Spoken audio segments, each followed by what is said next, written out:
नमस्कार, मी मंदार जोशी. तारांगणमध्ये आपलं खूप खूप स्वागत. रसिको, येत्या 13 एप्रिलपासून दीपज्योती ही नवीन मालिका सुरू होती आहे आणि त्याची मुख्य जोडी आत्ता माझ्याबरोबर आहे. प्रसाद आणि पूर्वा, तुमचं खूप खूप स्वागत. आपण आत्ता ठाण्यात आहोत आणि मला आनंद काय वाटला, ज्या विषयावर ही मालिका आधारलेली आहे, रिक्षा हा प्राण आहे या मालिकेचा. आणि ठाण्यातल्या सर्व, आपण आता त्यांना रिक्षाचालक म्हणत नाही आहे, त्यांना आपण कुटुंब प्रमुख असं म्हणतो आहे, कुटुंब चालक. तर त्यांना आपण आज जो सन्मान दिला, खूप छान वाटलं आम्हालाही बघून. काय सांगाल तुम्ही दोघं, त्याच्याबद्दल आधी सांगा. नाही, म्हणजे खरंच हे सगळंच आमच्यासाठी सुद्धा सरप्राईज होतं. राईट फ्रॉम सगळे कुटुंबचालक येणार आहेत, त्यांची संघटना येणार होती, हे सगळं आमच्यासाठी सुद्धा नवीन होतं किंवा आम्हाला माहीत नव्हतं. आणि त्यानंतर मग हा अख्खा ऑलमोस्ट 80% एपिसोड दाखवला गेला. सो हे सगळंच आमच्यासाठी सरप्रायझिंग होतं. पण खरंच खूप बरं वाटलं की त्यांना जो हा मान दिला आहे ते एका अर्थाने कुठंतरी असं सॅटिस्फाईंग वाटतं की येस, ते पण कुठंतरी डिझर्व करतं. त्यात त्यांना पैठणी दिली, त्या पैठणीवर रिक्षाचं चित्र आहे ते. सो ते खूप बरं. आणि मेन म्हणजे आमची जी रिक्षा चालक कुटुंब चालक आहे तिला लोकांनी रिलेट केलं. खरं. आणि मला हो, प्रत्येक गोष्टीला प्रोमोलाही सगळ्यांनी दाद दिला आणि मुळात तर एपिसोड दाखवला. हे पहिल्यांदाच घडलं ओव्हरऑल प्रमोशन या माध्यमातनं. आणि त्याचं खूप कौतुक वाटलं की पहिल्याच गोष्टीला त्यांनी इतकं रिलेट केलं. छोट्या छोट्या बारकाईने ते बघत होते आणि सगळ्याच गोष्टी रिलेट करत होते. त्यांनी भरभरून आशीर्वाद दिले. सो खूप छान वाटलं, खूप एक्साइटेड. मला एक सांग, प्रत्येक कलाकार काही ना काहीतरी वेगळं काम करण्याचं स्वप्न घेऊन येतो ह्या क्षेत्रात. तुला कधी वाटलं होतं का की आपल्याला अशी भूमिका मिळेल आणि अशा पद्धतीने तो कार्यक्रम होईल? मुद्दा तोच आहे की एका ॲक्टरला ह्याहून चांगलं काहीच नको असतं की त्याला प्रत्येक वेगवेगळ्या भूमिका करायला मिळतात. आपलं कॅरेक्टर सोडून वेगळ्या प्रकारचे खूप गोष्टी कॅरेक्टर करायला मिळतात. त्यातली ही एक भूमिका आहे माझ्यासाठी, मोठी ज्योती. आणि हे सांगायला मला आवडेल की माझ्या आईचं नाव ज्योती होतं. सो माझं नाव ज्योती आहे. सो मला ही खूप जास्त अजून रिलेट होते.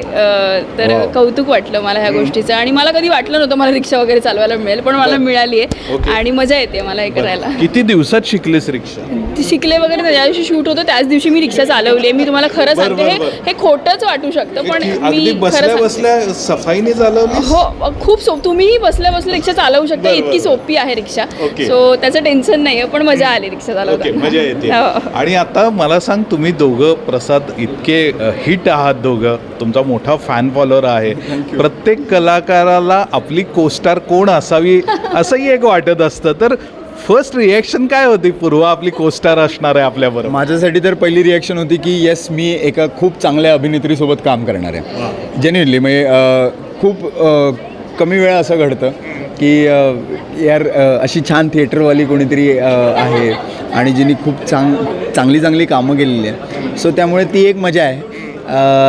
आमचे सीन्स अजून सुरू नाही झाले आहेत, पण जेव्हा होतील तेव्हा आम्हाला खात्री आहे की आम्हाला एक थोडं तरी कळलं की आम्ही एकमेकांशी कसं रिॲक्ट करणार आहोत. ही गोष्ट कळलेली आहे.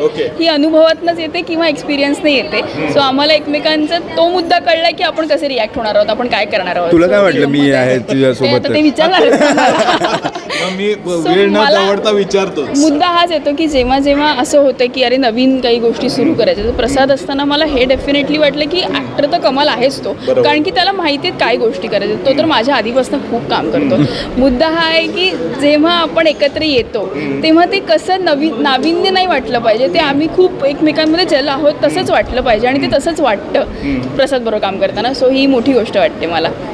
म्हणजे नवीन असून पण ते नवीन नाही वाटलं. इतकं चांगले जेल झालो आम्ही. बरं, मला सांग, आता तू म्हणाला की अजून तुमचं शूटिंग तेवढं सुरू झालं, तेवढं नाही झालं, तरी पण जेवढा पिरियड कशी वाटली तुला? अरे धमाल. मी सांगतो ना की एकतर सेम जसं ती म्हणाली की असं वाटत नाही आहे की आम्ही अगदीच आत्ता, आम्ही याआधी पूर्वीच्या मालिकांमध्ये वगैरे असे कधीतरी प्रमोशन्सला वगैरे भेटायचो, पण असं काय खूप बॉन्डिंग नव्हतं. पण या मालिकेच्या दुसऱ्या तिसऱ्या दिवसापासूनच कदाचित आमचं ते क्लिक झालं म्हणतात.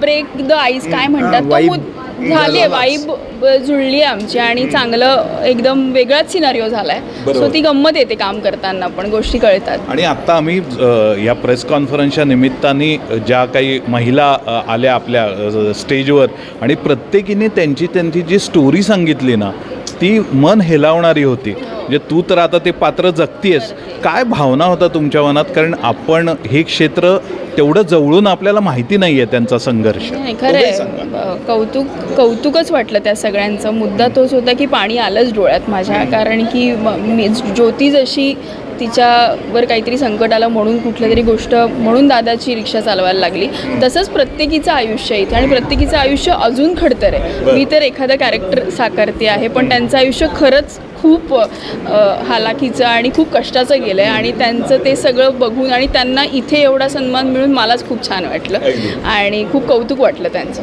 त्यांच्यामुळे एक गोष्ट शिकायला अशी मिळते ना की प्रत्येकाच्या आयुष्यात काही ना काही घडामोडी घडतात पण तरी हसतमुखाने त्याला सामोरं जाणं आणि अजिबात कुठेही थांबणं नाही चालत राहणं हे त्यांच्याकडनं शिकायला मिळालं आहे आज. सो येस, त्या सगळ्यांचं खूप कौतुक आहे. बरोबर. आणि मला असं वाटतं ह्या अशा साड्या मी वर्षांना आपण दिल्या पाहिजे त्यांना. पण मला तुम्ही दोघंही एक सांगा की आपण त्यांचं खूप वेगळी बाजू यात मांडत असलो जरी समाजात ज्यावेळी आपण वावरत असतो त्यावेळी एक सर्वसाधारण सूर लोकांचा एकच असतं की रिक्षाचालक भाडं नाकारतात, काय त्यांचं स्पीडिंगच्या तक्रारी असतात. तुम्ही स्वतः तुमच्या वैयक्तिक आयुष्यात असा कधी अनुभव आला होता का? मूर्खपण आहे ते जे काय उगाच कारण नसताना लोक भाडं नाकारत नाही. कोणीतरी घरी जात असतं किंवा त्यांची वेळ संपली असते किंवा त्या दिशेला जायचं नसतं, त्यांना त्यांच्या घराच्या दिशेने जायचं असतं. अशाच गोष्टी असू शकतात. उगाच उठसूट काय ते आता ना ट्रेंड झालं आहे, लोक रिक्षा म्हणजे भाडं नाकारतात. सगळेच नाही असे करत ना. म्हणजे मी म्हणते की 100पैकी 60-40% असतील पण तोच माझा हा मी त्या बाजूला असल्यामुळे मी नेहमी पॅसेंजरच्या गोष्टीला असल्यामुळे मला हा अनुभव आला आहे. कदाचित सगळ्यांना आला असेल पण ते तसं नसावं. पण काही लोक करत नाहीत, काही लोक ठरवून करतात किंवा काही लोकांचा मूडच नसतो आणि असं नसतं की नाही करायचं आहे किंवा काय.